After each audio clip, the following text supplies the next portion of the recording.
As I started my musical journey in order to find out more history and to better define the hip-hop lineage that we have in our immediate area, I started reaching out to people and I started having visions about things that I want to do and have those things done.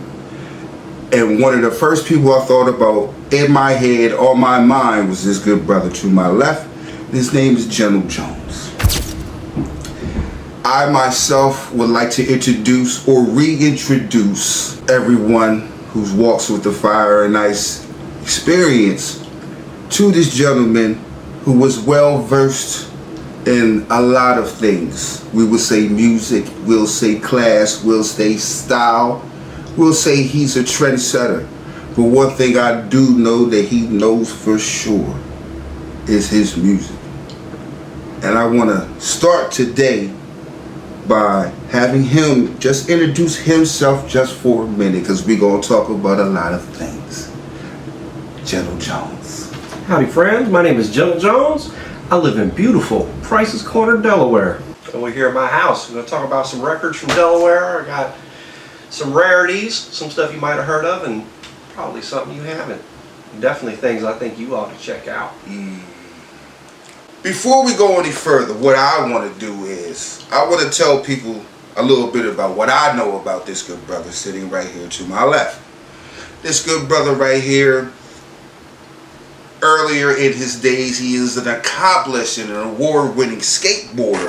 He'll tell you he can still get on the board today. He maybe ain't gonna give you a kickflip, but he still got his stuff together. He's also an award-winning and an established artist. I will not say hip-hop artist, I will say a fine music artist, because his music traverses through different genres. I will say on a track, not just from track to track, but you may hear different genres in one track. And we'll get into that as well. But I thought, from where I stood at and where I seen, I said, this is a brother that I had the good chance of meeting, that I admired and thought was great from afar. And I said, please, good brother, can I get a couple minutes of your time? And he said, you know what, good brother, you can get a little bit more than that. Humbly. So I just wanted to say that first and foremost. But getting back to where you started and all those type of things, man, can you just tell people, I would say musically, where did you get your inspirations for where you picked your music or how you define your music? Because you have a very eclectic, I like to say very diverse musical palette. I think it's very well depth. Where did that come from? Well, some of it got to do with how I was raised, but also, if I could jump ahead a little bit, when I was introduced to hip-hop, at that time, that was when a hip-hop DJ would play any kind of record. You might hear a funk record, a soul record, you might hear a punk rock or a new wave record in the party, you know, and everybody dances to it. So we maybe came up in a generation where a lot of things started coming together, or at least being something that we could find. I come from, you could say, musical family. My granddad played fiddle, he played piano, played guitar, he called square dances. My grandma could play guitar, sing, both of them sing just fine. So I grew up around music, and like anyone who goes to church, you grow up around singing music, a lot of folks. So the other thing is that when I was a kid, they came out with something called music television, MTV, right? There's nothing like it anymore, but back then you had a window into the whole rest of the world. Yes. So beyond that, you know, when I'm a few years into elementary school, almost to junior high, roller skating was a big thing. And if you went to the roller rink, you would hear all kind of stuff. I remember when I heard W. Fresh and Slick Rick the Show for the first time was roller skating. Is that right? Yeah, I was blown away. What roller skating rink was? It was in New Jersey. Okay, gotcha. To have went there, it was like a school trip or something. But I had already heard about hip hop at that time. I already knew about, you know, everything top 40. Breakdancing was real hot at the time. I don't know if you remember this, but in my school you could buy like pencils and a little notebook out of a machine for like a quarter or a dime or something like that. And they had pencils would have like little breakdancing people. Like you had like a King Tut pencil with like different. Gosh, I remember. Like that. I remember that. I remember that. I always liked good music, all type of records, and that's the kind of record that I want to make that shows, you know, the range of stuff that I enjoy. Speaking of the kind of music that you like to make, and the range of music that you are accustomed to, I myself have been listening to Gentle Jones for a while now. I can tell you about crop circles. Okay. I can tell you about churches. Oh yeah. Churches. Mm-hmm. One of our favorites every time I get a chance to interact with them. Rappers are jerks. Holy smokes, rappers are jerks. But the good brother right now has a new project. Ta-da! Wonders beyond belief. Good brother. Like I said, and I would like to tell you guys, he has a story about the day he became a robot. Check it out on all iTunes, Spotify, wherever you find standards of music, you will find Gentle Jones, Wonders Beyond Belief. Thank you. That's nice of you to say. Yeah, here, take a look. I just got the record out in vinyl. It is on all the streaming services. I've been working on it for about 2.5 years, and I'm super proud of this one. I worked with, you know, some of my oldest friends, Jack Beasley, DJ Evil Styles, Sonic Wallpaper. He's out from California. Evil Styles is from Athens, Greece. Syph, he is from Dover in Delaware, and I'm also working with a live band on some of these songs, and that's a real treat. I worked with Joe the Butcher, Joe Nicolo. Okay. He did a bunch of stuff back in the day that Yes. a lot of people have heard. Yes. Big records. He worked with Lauryn Hill, Billy Joel, Chris Cross. I mean, he done a lot more than we can list right here. Yeah. So long credits. yeah, so that was super cool going in the studio with him for Comes Love, and the other one is Once in a Lifetime thing. I recorded both of those at his studio. It's out towards, he lives near King of Prussia Mall, not too far away. So yeah, he's dope. He's awesome. So I was lucky to do that, and it's mostly hip hop. But yeah, I kind of think it's all rhythm and blues on some level. Like all of our pop music has got a formula that's from like the 1800s, you know? Blues, from the spirituals, gospel music. Yes. It almost all came from the church. Yes. You're talking verse, chorus, you know? And if I listen to records as old as I can find them, and it's a lot of similarities from what's happening right now to what was happening then. You know, it's not that much has changed. You know what, you're right. And something I picked up on that was so fascinating to me really in 2024 is right now in my hand I am actually holding a vinyl record. What? I'm like, okay, to make the music you make is one thing. To actually have it on vinyl, please tell me what was your thought behind that. Well, first off, I listen to records at home. Okay? I have a collection of records, and that's my record player. We're in my house. Also, hip-hop culture, DJ is part of that culture, and having an actual record you can put your hands on, and it's a different experience. And also, a lot of my records that I listen to all the time are like 50 years old, 60 years old, you know, and they still play like the brand new. I can attest. Go dig out your CDR from 2002 and see if that thing still plays in your car, you know. Your tape player going to eat it, you know. Right. 8-track tapes, no one can even play those, but records have been around 100 years, you know, and they still sound great. So I want to make a record because I feel like that's the the best way to hold some music in your hand and take it home and it'll last. You can listen to it 1,000 times, it's still brand new. Good brother, that was a hell of a perspective to put on it. A lot of people like to think that, I guess the technology makes the song better or sonically or phonically better. But for you to just put it down like that and let us know that, and it actually shows it and stands the test of time. If you look around, there are probably just as many, if not more, playable records than there are tapes, CDs. You know, CDs warp.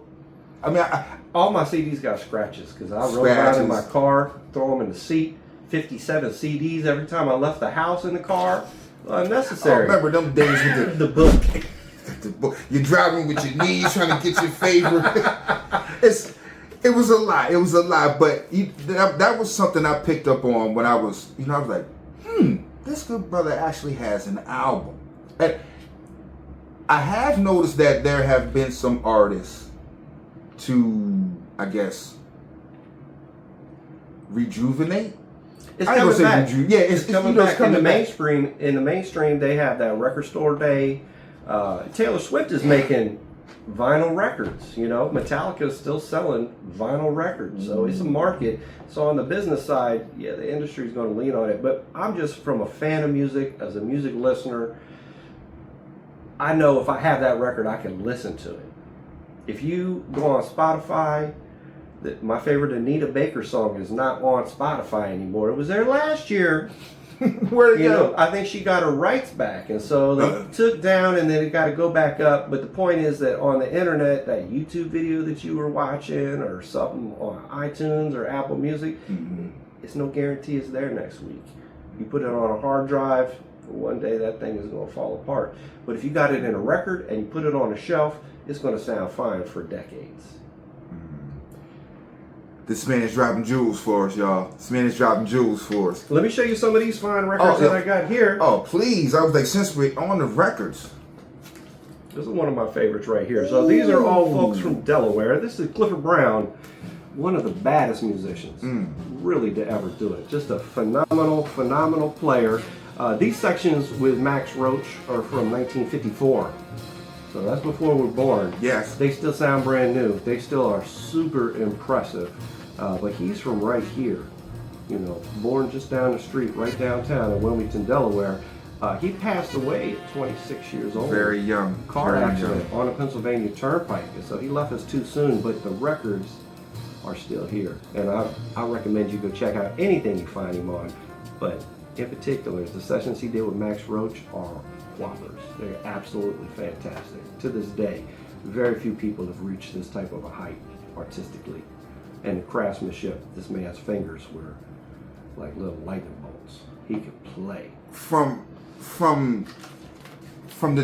me being from where I'm from the east side of Wilmington, Delaware, I actually grew up 2-3 blocks away from what was originally called Poplar Street, but is now, and rightfully so, has been renamed Clifford Brown Walk.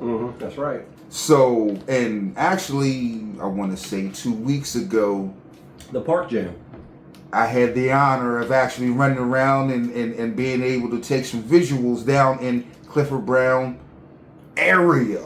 There's statues. There's an amphitheater. There's a building named after him with residency. Clifford Brown. We still have an annual jazz festival. Yes, we have an annual Clifford Brown. For Clifford Brown, for a young man who didn't live that long but left a very large impact on some people. I had learned that Quincy Jones was someone. They ran together, or maybe he was even Quincy's mentor. He worked with so many people. He worked with Sarah Vaughan, Donna Washington. I mean, he was the baddest. That's just my personal opinion, but around here, his name is known because he's from here. But other folks who haven't checked him out, when they hear his level of musicianship, I mean, this guy can solo. Clifford Brown, man.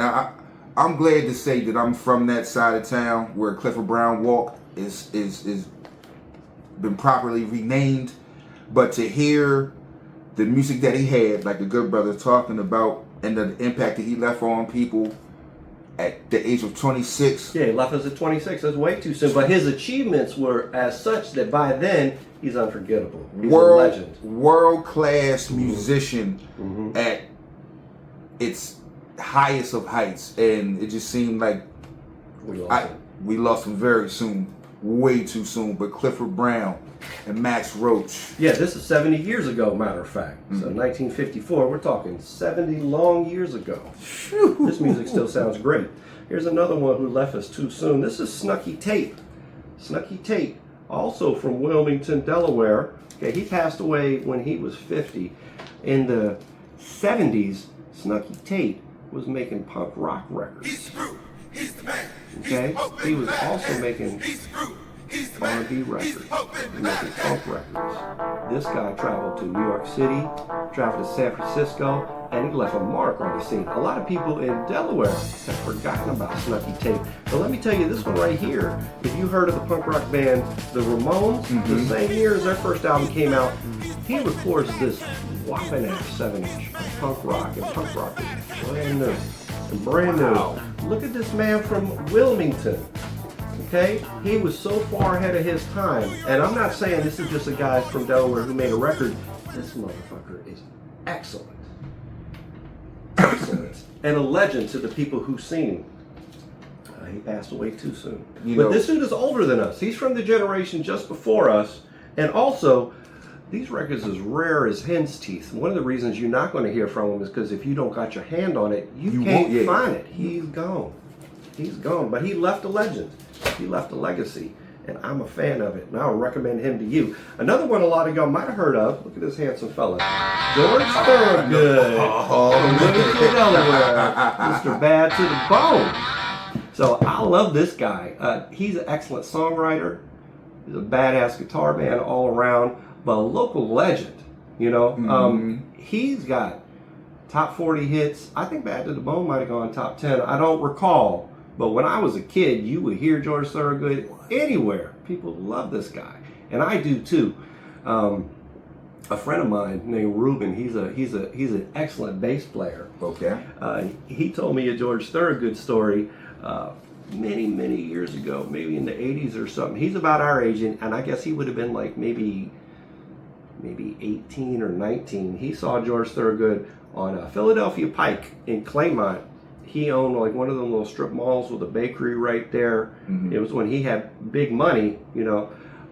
But it was like early in the morning, like almost dawn. He's like standing outside the bakery next to his muscle car, which is just warming up, and smoking a cigarette. My friend Ruben saw him, and Ruben was like, "Wow, George Thorogood, it is so amazing to see you. You are such an inspiration to me. It is. Wow. I'm so glad to see you." George Thorogood took a cigarette, flicked it in his chest, and said, "I don't give a shit what you think, kid." Jumped in his car and fucking peeled out, made him eat dust. When Ruben told me that story, he was like, "So fuck George Thorogood, I hate him." Dude, I laughed so much. I said, that is the best George Thorogood story I ever heard in my life. Now that sounds like Bad to the fucking Bone. It's motherfucking Bad to the Bone. And he was like, "You're right. That's a great story. I like George Thorogood too." When I was young, I heard that song so many times, so many different places. Bad. Exactly. It's an iconic pop hit. Did not know that man was from here until, I don't know, maybe my teens, maybe even my early 20s. Yeah, he went to Brandywine High School on Falk Road. And actually, from what I heard, the teenagers that he grew up around were super dicks to him. Like, he would get beat up and stuff. Like, he had a hard time in high school. Oh, wow. But it wasn't long after that before he's a fucking world-famous star, you know? So, oh, how the tides have turned. I have massive respect for George Thorogood. All his records are good. Here's another one of Wilmington's finest. Disco B. Check this out. Disco B is now. This is with Zam Zam. Yeah. I mean, this one is from 1988. This particular press, but I'm Serving came out on a single in '87. I think that's the first Delaware hip hop record. I think Disco B was the first one to actually get it on wax. These records are whoppers, by the way. So I talked to DJs in Europe and other places that when they found out about Disco Beef, they were like, holy shit, this record is incredible. And it is a banger. Yes, it is. From the projects, it's like 6 minutes long or 7. It's a long song. And he fucking rips it head to toe, the whole entire thing. I got a reissue of it too. I helped the guy put this together. Got Hall of Fame, I'm Serving. So he put out another single that I don't have for I'm Serving. He also did a single with Twin B a few years after that. It came out on a single. I seen a picture, but I never seen or heard the tape. But Disco Beef, fucking Wilmington's king of slang. I love this guy. King of slang for what it's worth. Yeah. Oh my Rub God. your lip, you'll get whipped with a dookie rope. What? Come on. If you were basic, I'm fresh out of grain. Now, I can tell you, Disco Beef is now serving, like, in the city, there are certain songs, certain people, okay, that song is here, that song is, you know, they're made songs, they're made men. Because when you look back at it, there were a lot of people who rapped, I guess, but when you make a song, when you actually make a song, and the song wax, and people are like, oh, that's my man. Yeah. It means something. It's true. And then to actually have it be good. Oh man, it's a dope record. The first time I heard it, I was like, wow, this is excellent. It was, if you want to call it that, I know it was the #1 song in the streets, in the Wilmington streets at the time. Oh yeah, he was a sensation. Disco Beef is now serving. Yo, and that's what I'm saying, like. I heard he was legendary in the parks too. Just when people would get around and cipher. Oh yeah. From what I've heard, Beef was so much. It seemed like it came very easy to him. From what I heard, I'm like, well, Disco Beef now from the projects, man. Come on, man. Now I'm Serving, legendary, legendary in the city. Yeah, the record still sounds great to this day too. And here's another one, probably my favorite one that came out from around here. Project X, Armed and Dangerous, masterminded by my personal friend, the young Pharaoh Grand G, the architect of this thing. Third Dynasty was the name of his group, and at first I thought this was a compilation of just groups, and Grand G was in Third Dynasty, which I thought was the best group. Later I learned Grand made almost all the beats on this, made the cover, cut out the letters, he did everything himself. Got it in the studio, got it mixed, mastered. So this isn't just a collection of local records. This is like a masterpiece of one of our finest artists out here in Wilmington, Delaware. So we got Grand G. There's also IOR, who they made their own record. Yes, they did. And also we've got Fred G, DJ F3. They still great. They still doing it. They still doing it. Still doing it. Silk and Satin. MC Isaiah. Riverside Bucket 2-6 was a hit. I think a lot of people to this day still recognize that record. It's one of I don't know if you would call it a street record because it wasn't on the radio, but everybody around town knew it. That song is arguably the best song from Wilmington, anybody from Wilmington. When that's Riverside Bucket 2-6, the timing of it, because this album is off the chain for me, but that song right there captivated so many people because it was like, you know what, this is one of the first songs that says, yup, us. Yeah. So this is what I had first. I had the tape. And it's got a different picture on the cover. Right. So this one is a group picture. This one is like Grand G with a brick phone. Look at that telephone, man. And that's like a... And a Tommy gun. Yeah, the Tommy gun. I don't know if the Tommy gun is real, but the phone is real. And that's like, at that time, that's like a $2,000 phone. Yeah. That was no joke to have that motherfucker. Yo, Grand G. Grand G, man. That was that's my musical idol, man. The greatest, man. Shout out to Dane too. Oh yeah, man. Zeke the Freak. Zeke's Crib. Do you remember Zeke's Crib? I remember it, but nobody has a copy of it anymore. But it was the greatest public access television show in Delaware history. It was all music. It was Zeke and Brand and anybody else. I've seen some crazy stuff on that show. I can't believe it was on television. I swear to you, when I was younger, like public access, it seemed like, they got a little bit grittier. They had things, I want to say there was a Crush video around the time with the funky president Mike Elliott. Mm-hmm. And there was another show that they used to play a lot of Local Yokels. That was a Channel 22 show, I remember. And when I used to see Zeke's crib and see people actually knew and stuff, I was like, wow, these people are actually toe to toe with Rap City, which was kind of new at these times, Right. It was brand new. It was brand new. Right, you weren't even hearing it on the radio at that time. If you knew about hip hop, you were in on a secret. Exactly. I'm like, these people, to come that far and to have something that's standing right next to everybody else that everybody else hears and sees all the time, I'm like, that was so remarkable. It's true. And then to find out that my musical idol, he put so much into it, like, wow, man, Grand Funky, he already know. I gave him his flowers 10 times over. But yeah, man, Project X. Yeah, to me that was the high water mark. Like if you wanted to come out, you had to be as good and have a complete package. And they even had, here's the singles of Third Dynasty, Got to Get Funky right here. So that's one of my favorite songs. Grant's still a great musician now. Yeah, I love that one. Yeah. So here's the IOR single that they pressed up themselves. I had that exact. No, when you turned that over, I was like, oh no, I had this one. This is the original. I got from Joey, who is dope. Back. Joey's still making great goddamn music. But this is a classic right here. Bernard Howard, who's Bernard Papakaya, is an attorney. He worked in the district attorney's office in Delaware for a stretch. Like, he is a well accomplished. I think he's in Atlanta now. He's still an attorney. But Joey is still right out here. Joey Juggernauts. He has great beats, great rhymes. Wow.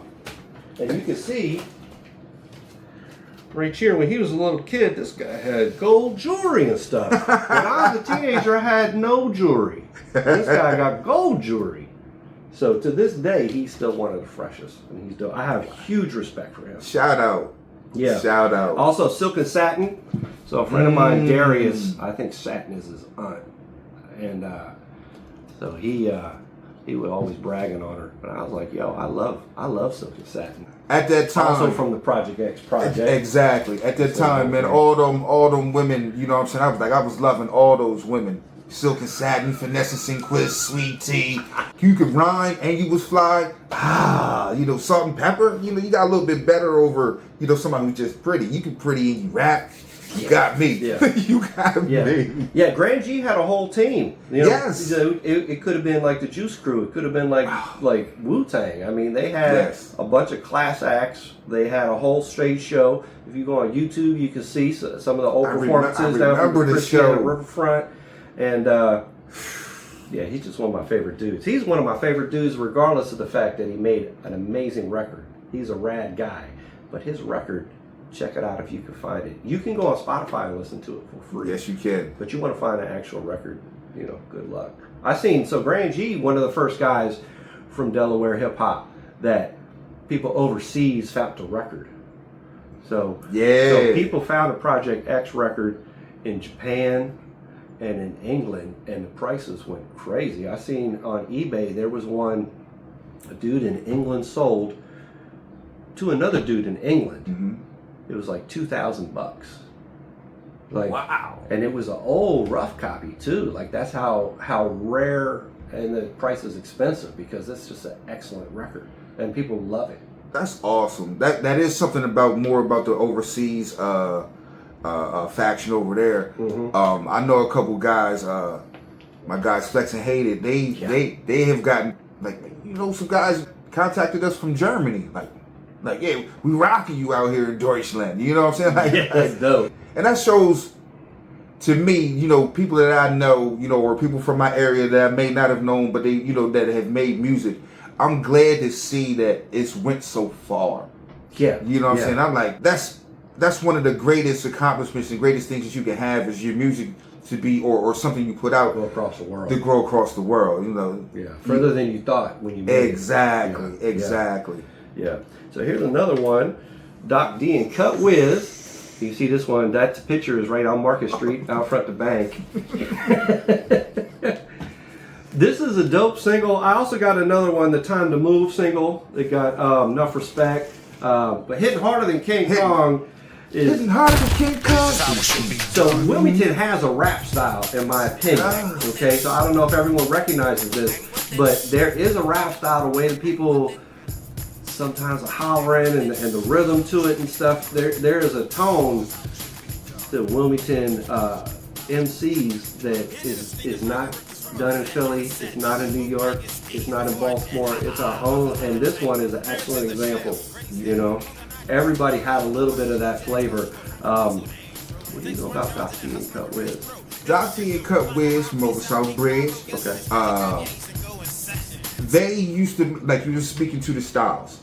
Yeah, that's just something random. That's not saying this guy is like the definitive one, but he also had that style. I would say Doc D was probably one of the forefront of the people, doing push-ups. And that I know exactly what you're speaking of. You know, Disco Beef had a little bit. It's a little hard edge to the style, that right? You know, people did not have. Right, there was a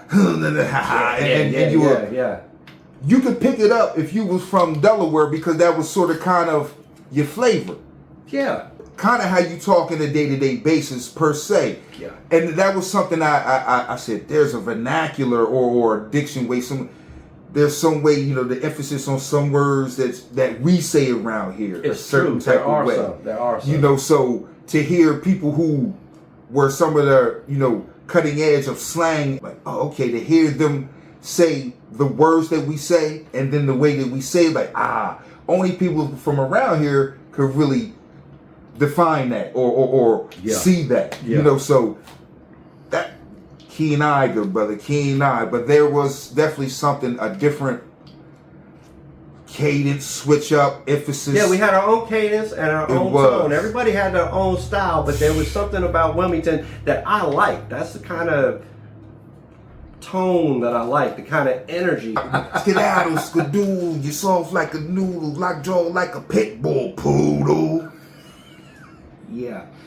I know exactly. That's what that's what we talking about. Well, that's what he definitely brought up, and I'm like, Doc D, he definitely exemplified that Wilmington style. Yeah. That Wilmington style. Sure. And he made some waves. Not only did he make records, but he was out doing shows and stuff like that. So this is 1989. Yeah. I was in high school when this came out.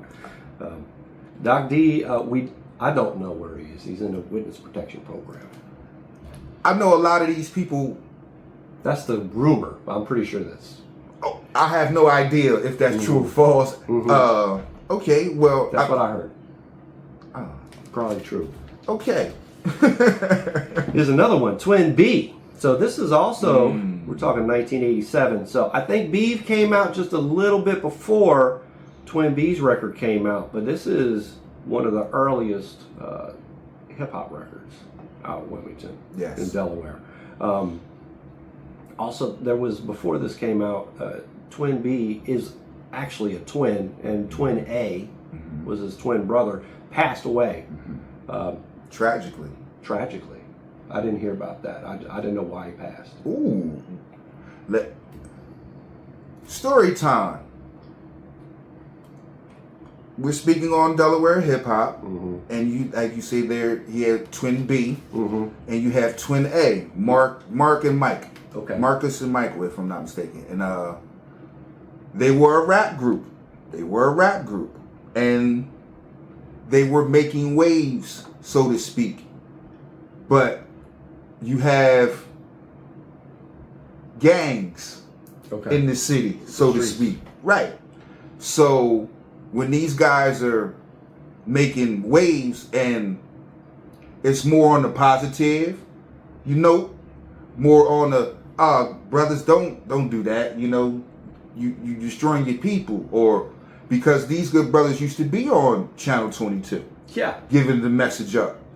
And unfortunately, from what I hear, there was a gang, well known. A lot of people know them. And they were known back in the days, probably the most popular gang back in the days, Yayo Boys. Okay.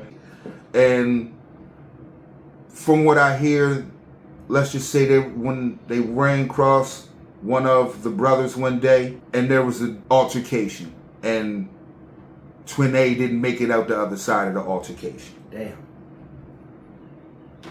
And so it goes. The record's still here, and Twin B's still around. Yes, he is. I don't know where y'all can find him, but he is still around. And that's a great record. Here's another one. It is. Here's another Delaware record, straight from Cage. Ooh. The Birdcage is in the Bear area, Newark area. This is one of the illest records that ever came out of Delaware. Poets giving criticism. The instrumental and the original and a radio version is just 4 minutes and 47 seconds. But this record right here, about 20 years ago, a mixtape DJ in Japan put this on his mixtape. Didn't label it, didn't say what it was. This was like a secret record. And then suddenly there's this underground group of diggers went looking for this. Crate digger DJs. Okay. We're like, what the fuck is this record? This is before streaming, before you could Shazam and put your phone up to a record and find out what it was. It took some guys years to figure out what this record was. And in the meantime, if you found it on eBay, it would sell for like $1,400 for a single. And sell to someone so far away you would never see it again. So these are rare as hen, Steve. This one, Mike Cannon, who is a DJ, shout out Mike Cannon. This was his actual show record that he would use when they were performing, and he was spinning. So you can see he got like little tape to mark the areas. You can see this is like a well-loved record. So, but it was the only one he had. And man, you got history right there in your hands, man. History. And Pooch, I love. Pooch, I think, is one of the most brilliant writers. Shout out to Pooch, man. From Delaware. Hands down, one of the most brilliant writers. In his time, he was as good as anybody. He's still dope. He's still a great writer. He also got a voice. You know, the first time... He's got a package. Yeah, the first time you listen to this record, and I've got some other ones here too. This is a reissue, Straight from Cage with Night Stalker and Last Supper. Also, I got Cage and York Diesel Wreck on the Set, which I got the cassette tape to that one too still. So these are pretty rare. Man, get out of here, man. I be with this good brother, man. Shout out Yorkie D. I tell you like this, the good brother still got bars. I just saw the bars last week. He still got it. He still got it, yo. Yorkie D, aka Timeless Thomas, he still has it. Trust me. Yeah. And trust me. Pooch, one of my favorites. I think he could have gone the distance. This is one of my favorite Delaware songs as well. Nice song, bro. Yo. Pooch is killing it. And then when you're coming with his energy, yo, yeah, this one's a classic. This one's an absolute classic. So here's some others that a lot folks might not have heard of. The Mischievous LQ and the Mad Mischief Crew. Now hold on. That sounds familiar. So this is also from Wilmington. So we got Live by the Dollar, Wilmington's Worst. Here's Bradshaw over Kale. So this one's from 1996. This is a reissue. So Shotgun. Mischief Night is the night. Is the song that most people might have heard from these cats. Mischief Night is a pretty hot one. It's basically like the night before Halloween rap record. I think this is a classic. So I got a couple copies of that. Midnight Bully also put out a pretty cool single. Not a lot of folks have heard of them, but that's something I recommend that you check out. The Barons, another group from Wilmington. This is a punk rock group. Actually, I made some songs with them after this particular record. This is a good record. I'm like the third singer in the band. They've retired since then, but they're a great group from around here. I got some 7 Inches. Infection is another hardcore punk group. Infection from North Wilmington. These guys are world class. This little record right here is a whopper. People still discover it. The guy Sean Pierce was a singer for them. Went on to do a group called the Toilet Boys, which are legendary in New York for having stole the sign off the top of CBGB's. Okay. One day they came and it was gone, and it was them. Marcus Hook, another great heavy band from around here. Beazle Fuzz, one of my best friends, Pug, one of my old skate buddies, he plays bass on this. This is a good metal album. They got a record deal in Europe, so they got to go tour. And look at how nice this record is. Now one thing that I was always. He still gets checks from this, by the way. My friend still gets checks for royalties from this record. And that was one thing. A lot of the groups that you and the acts that you speaking of, they have gotten a lot more fame and recognition. We'll say across the borders. Well, not even across the borders, but outside the area. Yeah, it's outside true. the area. You know, I mean, we've got Stormwatch, Boy Sets Fire. I can't even list all of the excellent bands like Walleye that have come from around here that people know overseas. And that's what I'm saying. There's so many bands, acts, artists that so many other people know. Like, man, these guys are dope. These women are dope. We're like, who, Charlie? You know, from around the corner. I see him with his bass guitar. You know, sometimes like, you know, like, do you know he's playing, he's jamming in Bucharest, as I like to say, like. Yeah, some of these cats actually are still to this day doing festivals in Europe for a few weeks out of the year and come back and go to their regular job, and folks around here might not even know who they are. Yeah. Waz, this fella's older than both of us. This guy is an amazing keyboard player. He played accordion too. He's a jazzy. He's psychedelic. He's atmospheric. He in the '80s scored this horror movie soundtrack for Fiend. Oh, get out of here. Waz is one of my favorite dudes. I'm going to record with him next weekend over at his house. He lives off Franklin, but he's not only a legend, he is a hidden gem. He still plays around here at more places than you can shake a stick at. Get out of here. Yeah, he's such a badass. He's in his, I think he's mid-60s or something like that. Paul Woznicki. Yeah, Paul Woznicki. One of my favorite dudes. A brilliant player. So, and a delightful man. Now, that's not all the records from Delaware. We don't have time for all that, but these are some of my favorites and my own personal collection. Oh, thank you. Thank you, folks, for taking our journey with us. He's turned me on to so many different things, but as he's done with me, I want to do with you and turn you guys on to what the hell is right in front of our eyes and right in our area, man. These are award-winning bands and acts that they're world class. They're as good as anybody at the time that they were putting out these records. World class, industry standard, standing right next to people, and we haven't known anything or knew an inkling about any of these, or some of these acts. And I'm glad I know good brother General Jones. I'm glad he has taken me through this. I know this is just the beginning. So people, if you will, continue to follow us on this musical journey. Thank you. Thanks, y'all. Check out this rap. All about to Isaiah. All about to Isaiah. All about to Isaiah.